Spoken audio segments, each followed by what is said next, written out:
you're going to find the inverse function of this one. So we have f of x equals 3x plus 2. So we want to find and graph the inverse function. Okay, so inverse is going backwards. So basically there's kind of 3 steps to do this. It really doesn't matter the order to it. It's just going backwards. You got to think it as going backwards. So one way is just to take f of x and switch that to y. Okay, so switch, spell it right, switch f of x to y. And the second one is to swap places, because remember inverse is just like we did in example 1, just switching our x and y. So our y becomes our x and our x becomes our y. So swap y for x and x for y. Okay, and then the last thing is to just solve it for y. So I just solve this for y, so I do the opposite, or reverse, or inverse.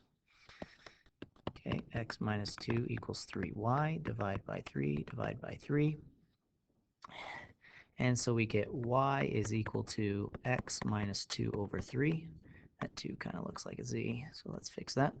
Okay, and then the very last thing is to switch back from y to f inverse of x. Remember that -1 is not an exponent. It is a word meaning inverse. So this would be y is f inverse of x equals x minus 2 over 3. And that's the inverse function. And does it ask us to graph it? So how we can graph is we could just graph the original one.